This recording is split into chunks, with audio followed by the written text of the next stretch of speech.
Assalamualaikum YouTubers, apa kabar? Akhirnya Gubernur DKI Jakarta Anies Baswedan telah memutuskan untuk kembali memperpanjang pembatasan sosial berskala besar PSBB pada masa transisi fase pertama selama 2 pekan, terhitung 17 Juli sampai 30 Juli 2020. Pada masa itu, Anies berharap masyarakat untuk tetap menjalankan protokol kesehatan masyarakat agar disiplin melaksanakannya. Anies juga mengatakan Pemprov DKI menunda sejumlah kegiatan yang seharusnya mulai beroperasi sampai waktu dinyatakan aman. Baiklah guys, sebelum kita lanjutkan, silahkan tekan subscribe di bawah ini ya. Seperti pembukaan bioskop, tempat indoor Senayan sampai tren membaik. Keputusan ini diambil karena melihat naiknya peningkatan kasus COVID di Jakarta guys. Sementara itu, studi terbaru tingkat keparahan COVID-19 pada anak dan remaja lebih tinggi. Hal ini berkebalikan dengan studi sebelumnya yang menyebutkan bahwa anak-anak adalah golongan yang paling tidak rentan terkena virus corona jenis SARS-CoV-2, seperti dikutip dari kontan.co.id.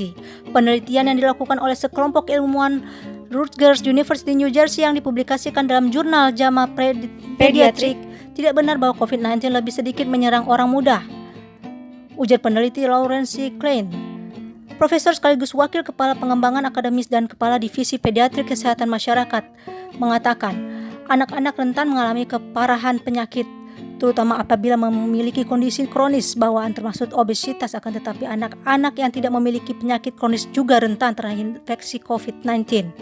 Orang tua harus benar hati-hati dan waspada. Demikian ujarnya, seperti studi yang dilakukan terhadap 48 anak-anak dan remaja mulai dari bayi baru lahir sampai usia 21 tahun yang dirawat. Meski Indonesia belum masuk gelombang kedua COVID-19 karena justru masih terjebak pada gelombang pertama COVID, untuk memasuki gelombang kedua, maka jumlah yang positif COVID-19 mestinya turun mendekati angka 0. Dikutip dari Okezone, Ketua Laboratorium FKUI Profesor Pratiwi Sudarmono menyebutkan Indonesia bisa saja mengalami gelombang kedua penyebaran COVID-19 akibat mobilitas masyarakat yang tinggi. Jadi guys, masyarakat Indonesia mudah-mudahan tidak mengabaikan protokol yang telah disampaikan oleh Menteri Kesehatan.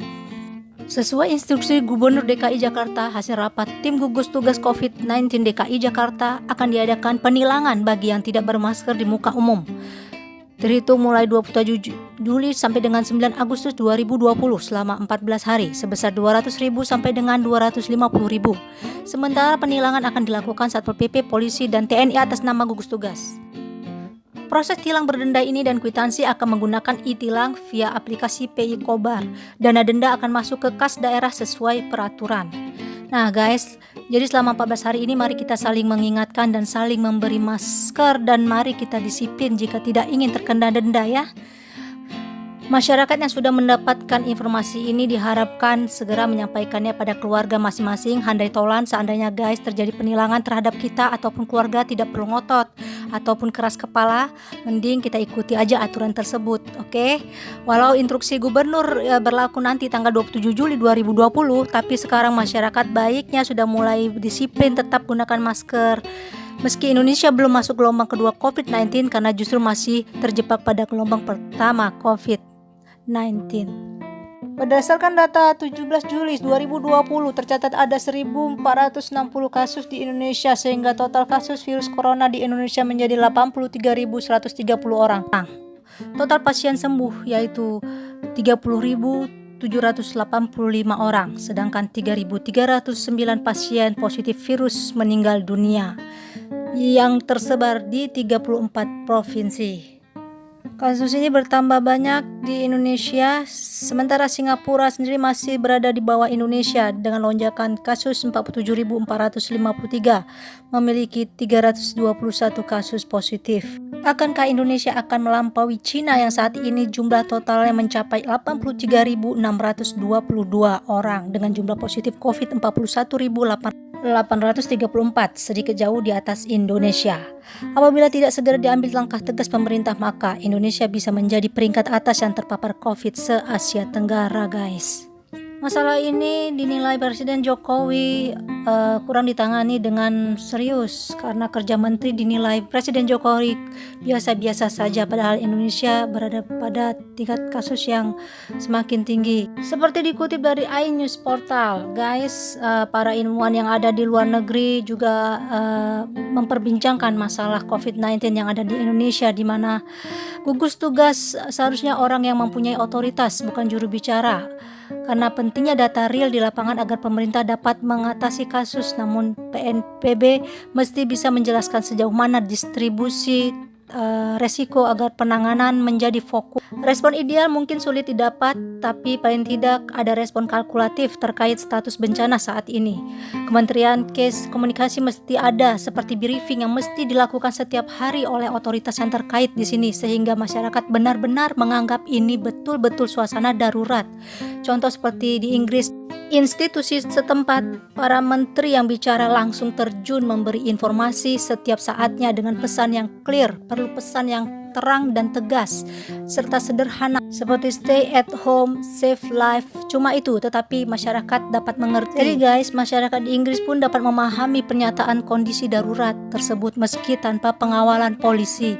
Respon yang tegas dan kalkulatif sangat penting sehingga masyarakat patuh pada tindakan-tindakan tegas pemerintah hingga ledakan pandemi terjadi nanti, sehingga langkah mitigasi baru bisa dilakukan. Namun melihat kondisi sekarang guys, terkesan masalah COVID-19 dalam konteks Indonesia seperti kembali lagi seperti awal bencana.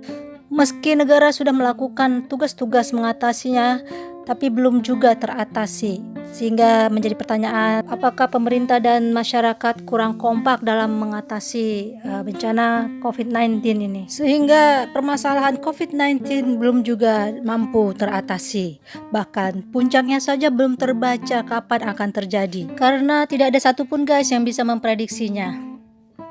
Atau apakah mungkin tanpa melakukan lockdown, distancing sosial, dan PSBB, doing nothing, justru masalah pandemi ini akan berakhir, sehingga sistem gambling pun jalan satu-satunya. Pernah menjadi perbincangan di kalangan para ilmuwan guys, bahwa dengan doing nothing mungkin masalah COVID meski menelan angka kematian, namun ekonomi tidak menjadi taruhan.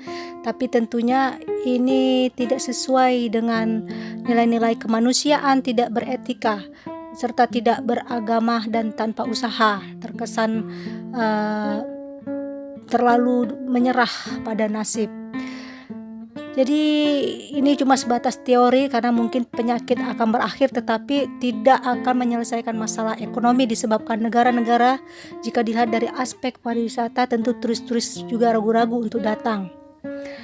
Lalu jalan keluar satu-satunya adalah kita mesti bersabar guys, bersabar untuk ditemukannya vaksin sehingga mungkin akan menghasilkan kekebalan tubuh, karena ini merupakan jalan keluar yang lebih masuk akal. Jadi sebenarnya semua negara sedang sama-sama menunggu kapan akan ditemukan vaksin tersebut, sehingga bersama-sama negara menyembuhkan penyakit COVID-19 secara kolektif.